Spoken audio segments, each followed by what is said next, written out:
Hello student, welcome to home coaching centre. आज हम पढ़ने चल रहे हैं अणुसंख्य गुण में ही दूसरा जो गुण था वाष्प दाब का अवनमन। परासरण दाब हम पढ़ चुके हैं, जो अणुसंख्य में पहला गुण था परासरण दाब, वो हम प्रीवियस वीडियो में पढ़ चुके हैं। आगे हम पढ़ने चल रहे हैं अणुसंख्य गुण में जो दूसरा गुण आता है वाष्प दाब का अवनमन। ये भी बहुत ही इम्पोर्टेंट है। वाष्प दाब का अवनमन भी बहुत ही इम्पोर्टेंट टॉपिक है एग्जाम के पॉइंट ऑफ व्यू से। तो चलिए हम देखते हैं कि वाष्प दाब का अवनमन होता क्या है। तो नाम से क्लियर हो रहा है वाष्प दाब का अवनमन। अवनमन में होती है कमी और वाष्प दाब में होने वाली कमी ही क्या कहलाएगी, वाष्प दाब का अवनमन। अब ये होगा कैसे, कैसे जो है कमी आएगी वाष्प दाब में, क्यों कमी होगी, उसका रीजन क्या होगा, आइए देखते हैं। कोई विलायक लिया जा रहा है, कोई शुद्ध विलायक ले रहे हैं, तो उसमें वाष्प दाब निकलेगी। मान लिया जा रहा है कि शुद्ध विलायक में निकलने वाले वाष्प दाब को हम किससे डिनोट कर रहे हैं, पी नॉट से। अब दूसरे केस में यहाँ शुद्ध विलायक लिया गया था, शुद्ध विलायक में जो वाष्प दाब निकल रहे थे उसे मान लिया गया पी नॉट था। अब आगे सेकंड हम दूसरे पात्र में विलयन लिया गया है, जिसमें विलेय और विलायक उपस्थित हैं। विलयन विलेय और विलायक को मिलाने पे बनेगा। अब यहाँ क्या हो रहा है कि कोई अवाष्पशील विलेय मिलाया गया। विलयन में विलयन तैयार करते टाइम विलायक लिया गया, विलायक वाष्पशील है, किंतु जो विलेय लिया जा रहा है वो अवाष्पशील है। अब वाष्पशील होता तो वाष्पित होता, और वाष्पित होता तभी वाष्प दाब निकलती या द्रव की सतह पर वाष्प दाब लगता। किंतु जो विलेय लिया गया वो कैसा है, अवाष्पशील है, मीन्स कि वो वाष्पित नहीं होगा। वाष्पित नहीं होगा तो वाष्प कम बनेगी, और अगर वाष्प कम होगी तो लगने वाला वाष्प दाब भी कम होगा। यानी कि पी नॉट है, ये शुद्ध विलायक का वाष्प दाब है। मान लिया जा रहा है कि विलयन पर लगने वाला वाष्प दाब पी एस है, तो P not is always greater than P S. P not शुद्ध विलायक का वाष्प दाब, पी एस विलयन का वाष्प दाब। हो क्यों रहा है, क्या कारण होगा कि अवाष्पशील विलेय मिला दिया गया तो वाष्प दाब कम हो गया। तो रीजन उसका क्या होता है कि जब अवाष्पशील विलेय मिलाया गया तो सतह पर, उस विलयन के सतह पर विलेय और विलायक दोनों के अणु होंगे।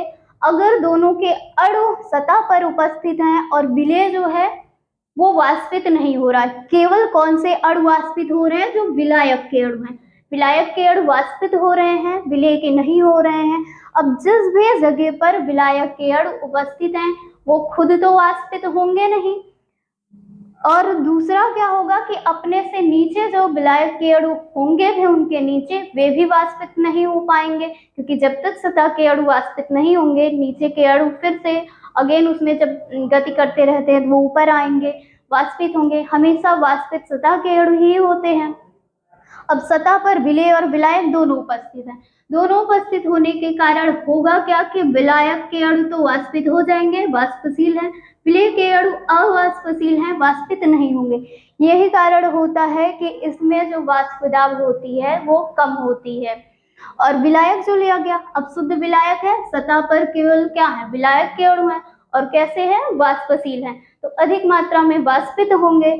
अधिक मात्रा में वाष्पित होंगे तो द्रव की सतह पर लगने वाला दाब भी अधिक होगा, और द्रव की सतह पर लगने वाला दाब ही वाष्प दाब कहलाता है। वाष्प के द्वारा द्रव की सतह पर लगने वाला जो दाब होगा वाष्प दाब कहलाएगा। शुद्ध विलायक है, अधिक मात्रा में वाष्पित होंगे। अब वाष्प अधिक मात्रा में है तो वाष्प के द्वारा द्रव की सतह पर लगाया जाने वाला दाब भी अधिक होगा, जिस वजह से यहाँ शुद्ध विलायक का वाष्प दाब अधिक होगा। विलयन है, अब इसमें विलेय और विलायक तो है। विलेय की प्रवृत्ति या प्रकृति कैसी है, वे अवाष्पशील हैं। अवाष्पशील का मतलब क्या होगा कि वे वाष्पित नहीं होंगे। वाष्पित नहीं होंगे तो अपनी सतह पर रहेंगे, वाष्पित नहीं हो रहे हैं, विलायक के अणु ही केवल वाष्पित हो रहे हैं, जिस वजह से होगा क्या कि इस विलयन में वाष्प की मात्रा कम हो जाएगी, और वाष्प की मात्रा कम होने के कारण इस विलयन पर या विलयन के सतह पर लगने वाला दाब भी कम हो जाएगा। तो हमेशा किसी शुद्ध विलायक का शुद्ध विलायक का वाष्प दाब ज्यादा होगा, अधिक होगा अवाष्पशील विलयन की तुलना में। उसी का विलायक लिया जा रहा है, अवाष्पशील पदार्थ मिलाया गया, विलयन बनाया गया, तो विलायक का वाष्प दाब हमेशा अधिक होगा और विलयन का वाष्प दाब कम होगा। और इसी में वाष्प दाब का अनुमान पढ़ रहे हैं। वाष्प दाब तो क्लियर हो गया कि हाँ जो है शुद्ध विलायक का वाष्प दाब P0 है जो कि ज्यादा होगा विलयन के कंपैरिजन में। शुद्ध विलायक से विलयन बनाने पर उनके वाष्प दाब में होने वाली कमी ही क्या कहलाएगी?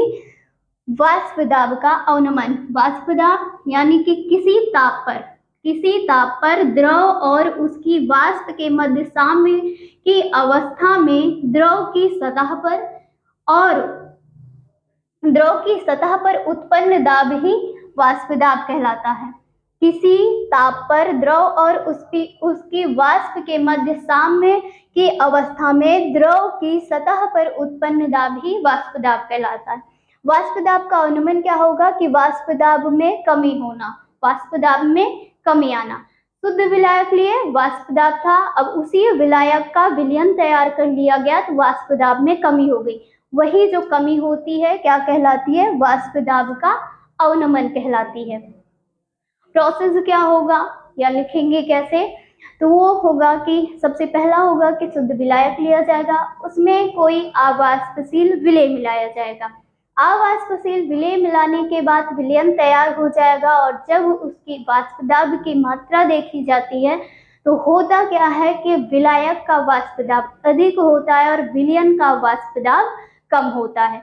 वाष्प दाब में जो कमी होगी वही क्या कहलाएगी? वाष्प दाब का अवनमन कहलाएगी। रीजन होता है कि क्यों कमी हो जाती है, उसका कारण होता है जो विलेय ले रहे हैं वो अवाष्पशील है। जैसे एग्जाम्पल क्या होगा कि हम वाटर और शुगर का मिक्सचर ले ले, ये क्या होंगे? चीनी अवाष्पशील है, चीनी वाष्पित नहीं होती, चीनी अवाष्पशील है और जो जल लिया जा रहा है वाष्पशील है। तो एग्जाम्पल हो जाएगा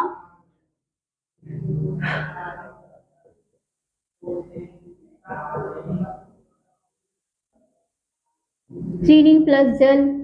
ये एग्जाम्पल हो जाएगा किसका?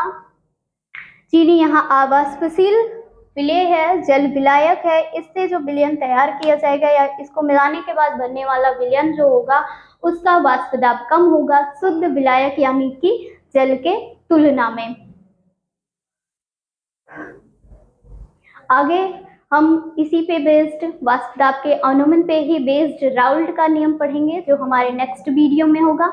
आपको ये वीडियो कैसी लगी कमेंट करके ज़रूर बताएं। और हाँ, इस चैप्टर को कंप्लीट होने के बाद इस चैप्टर का जो नोट्स होगी वो आपको मिल जाएगी। चैप्टर कंप्लीट होने के बाद आपको नोट्स दे दी जाएगी PDF के रूप में।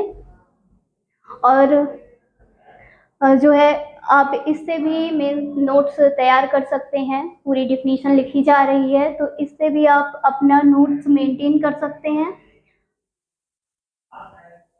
बाकी आपको वीडियो कैसी लगी ज़रूर बताएं। Thank you.